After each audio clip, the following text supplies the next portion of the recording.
皆さんおはようございます。3月6日から11日、このロサンゼルスで Love to Nippon というイベントが催されます。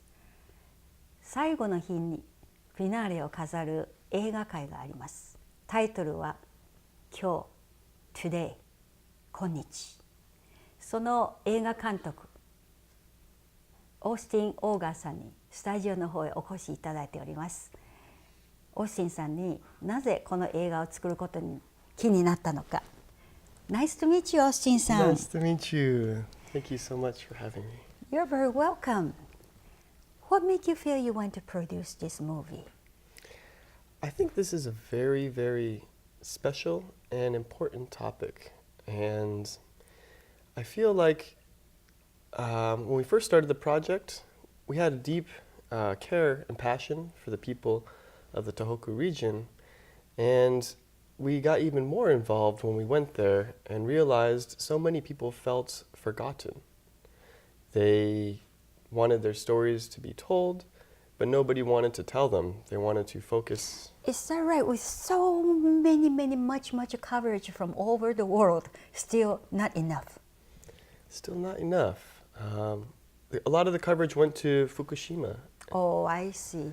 And nuclear. And the people felt like everyone focused on that and not them.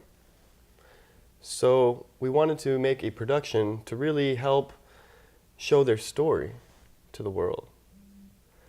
Do you have any tie or relation with Japan or those kind of things? Yeah, actually my grandma is born and raised in Japan. Really? A little south of the Yokohama area. I see. My father lives there right now still and works there. Yokohama? In Tokyo. Oh, Tokyo. So for you, it's not somebody else's country's disaster. You felt it's in your heart. Very much so. And I have many cousins and aunts that still live there. That's true. That's true. Primarily in the Tokyo region. But I always focused and really wanted a tie with Japan, especially with my grandma, who died at a very young age, and I never got to meet her, actually. So this was kind of my way to get closer with Japan as a whole.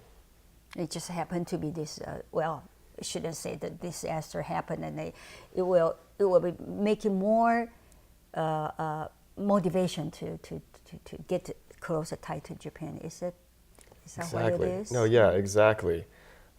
We met some beautiful people and beautiful friendships we developed.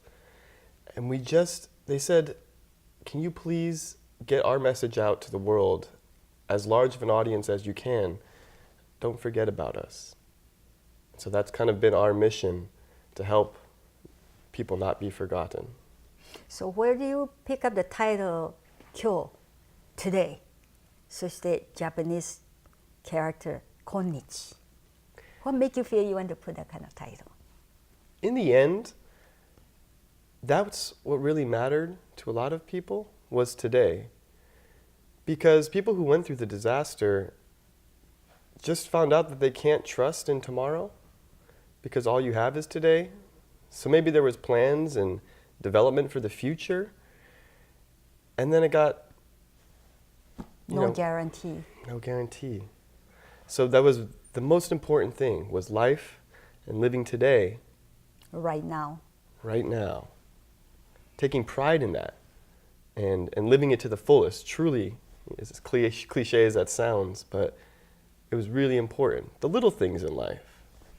So how many prefectures you have been covering for this movie? We primarily go to the Miyagi region. Yes. We go to Sendai City, Kesanuma, Onagawa, and Minami Sanriku. The most disaster area too. Very, very badly hit areas, as you I'm sure know. We also got to tour the area. We had an exclusive view of the Onagawa Elementary School. Yes.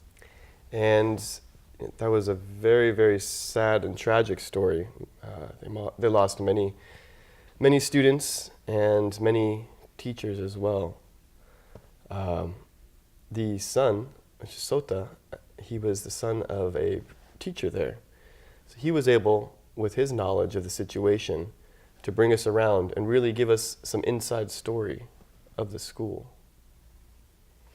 So until you saw the real place over there, I think you probably got all kinds of information from TV and everything. So when you got there, compare with your image or the video the news you saw here in America. Is there any difference there? Unbelievable difference. I think on TV, it's just here. You're in a safe environment. You're in your home. You don't really get the feeling and the urgency of the situation. To really feel buildings that were completely covered, and they might be 4 stories tall. Oh my God. How can that water get so high? It's unbelievable to think miles in as well.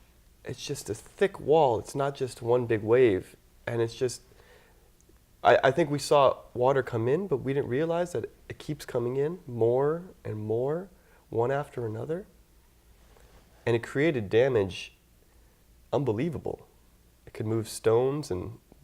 You said the water is a 4-story high. Be honest with you, there's so many footage, news footage here. I never see any footage that shows 4-story high water covered that building up there. Have you? No. I mean, a lot of the footage I've always seen was kind of like from the air. Right. NHK with the helicopter. Right. Looking or down. CNN, just kind of water coming close to your foot, and then in the river. That's about it. But gee, 4-story high water, I cannot imagine. What did those people tell you about that?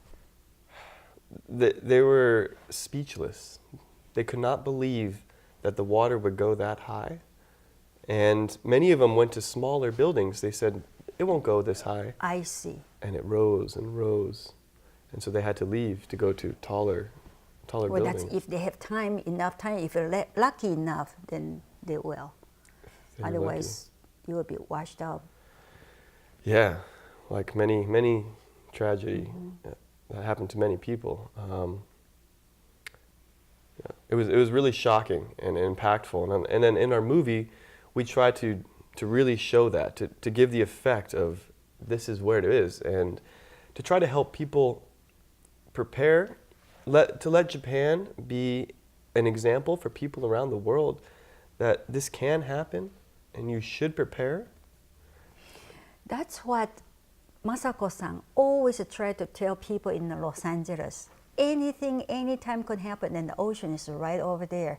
And she worked so hard and tried to tell people what happened, what would happen, and what to prepare. And in your movie, you more or less were warning people like that too? Yes, definitely. I think we're trying to show the gravity of the situation. And it's not something to just shrug off, especially coastal regions. As California, we live in a very coastal place, and there's not a lot of urgency, I think. No, not nobody care or think about it, even think about it. No. The other day I was driving at the PCH around the Huntington Beach area, and the ocean is right over here. And then this is PCH, and here's a house and street, and no 2 stories, 3-story building, no. All flat house. And I was driving and I was thinking, what if right now tsunami happened? These people try to run, use their cars. Where are they going? No way. That's one thing I really worry about Los Angeles coast area communities. Yes, I do too. I mean, I think people need to have a plan. If this could help put it in people's minds, just so you can develop and have a plan to, if something were to happen, we can do this. We can prepare. So your movie also will tell people when it happened, then what are we going to do? Well, people will think about it, I'm pretty sure. That's what we're trying. We're trying to help with that. Thank you, Austin-san. Let's take a station break, then continue to tell me how you produced this movie, okay? Thank you very much.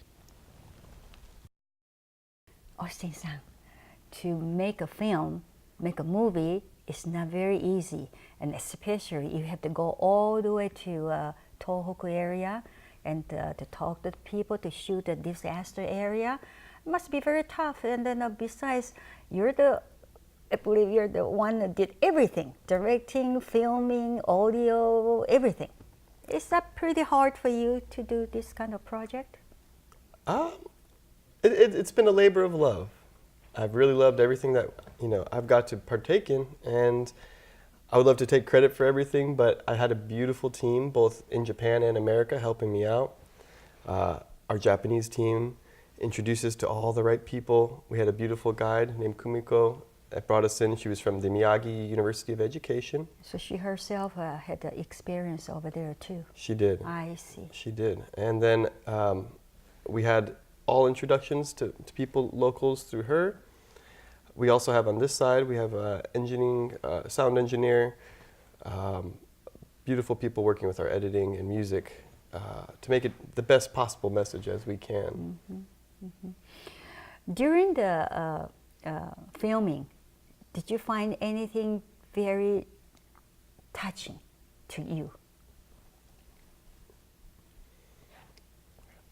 There's so many things actually that were touching. People trusting me with their life stories to show it to the world and to be a vessel, to just to be able to share is just a huge honor. True story, right? Very honored, yeah. I feel like I'm just kind of a messenger for them. They're the ones who went through it. So I feel very blessed in that regards. But now, they're in a whole section of rebirth and hope. People that I met when I first went there, because I just got back from Japan this past week, and I went to the Tohoku region to show what we've done so far. And the people we met 18 months ago are completely different. Is that right? They're filled with hope and laughter. They have their future planning in mind. They're really trying to get past their troubles and to start a new leg in life. And it's been really, really hopeful. And the trains have started to run again. The buses have new stations in places like Onagawa. So it's been really nice to see that. New life starts. New life. In fact, when I came back from Onagawa, we have this little thing. It's from the women. It's from the Ikubo house. Ikubo house, yes. Ikubo means smile. When you smile, you have a dimple here, right? A dimple. Yeah, that's a women's organization, and that's actually for you. Oh. It's a little gift that... This one looks like a crane. Yeah, it stands up on your table, yes, a decoration. Yes. Wow. And it's a symbol of good luck. So these are done by this Ikubo house people? Yeah. Isn't that nice? Very nice. Mm-hmm. The women of Onagawa, they make these as a fundraising opportunity. They do it by themselves too. They do it by themselves. Right. And they shared it with us to be able to share to the world. Right. So I would like to have for that. Thank you so much. I deeply appreciate it. So people in the disaster area, really, they want to stand up by their own 2 feet. Yes. And instead of people donation or hand-me-down, those kind of things. And that's a very good sign. And in your film, it shows those people smile and work hard and try to be their own, right? Yes. That's the message you try to tell your viewers, right? Very hopeful. But don't they still need all kinds of supporting still? From your point of view, what do you think? The support I think they need is the love of the people. The love. The love. Love to Nippon. That's what Masako-san's event's name, Love to Nippon. All the love, all they need is love. Exactly. Right? That's what they need. Money comes and goes, but that's true. Love stays. Yes. They really need that right now. And do you think they get enough love so far? I think they could always use more. I think we all could use more love in our lives. And the beautiful thing is many people there are trying, with their experience, trying to help others now. They don't just want to take They want to give back Really? so much. Wonderful. So much, yeah. Well, that's the people character of Tohoku, northeast part of Japan. The people there is very special, even among the Japanese. Yes. Very, very kind, genuine, and very real. Yes. Inviting. They let us into their lives, and through this film, they're hopefully going to let the world into their lives. They accept anybody from everywhere. And one time I traveled over there, that's how I felt. They don't know who I am, but the way they treat me, just like I'm the only guest in their area. That's the way how they treat people. I really feel that way. It's very special. And it's kind of hard to find these days in this world. It's always going to have a special place in my heart, and I'll keep going there for years to come. It's a beautiful place to visit. I think everybody should go visit, especially even people in Japan. Go up there. Bring the love. Bring the love. Right? Exactly. That's what they need. Thank you so much, Austin-san, and certainly we will enjoy your movie. Thank you very much for having me. Thank you. Appreciate it. 何千ものろうそくはすべて壊れる。しかし、消滅するわけではなく、本心が変化するだけである。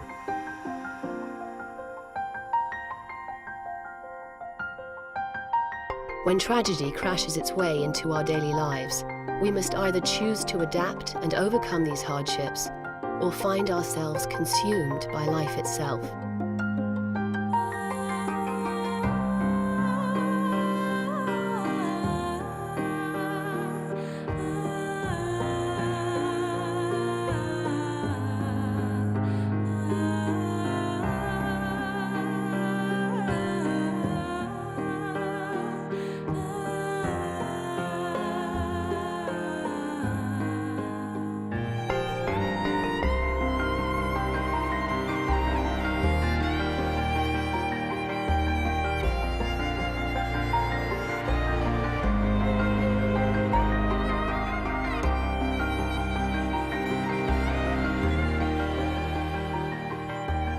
It's a survival, so we have to be determined to live.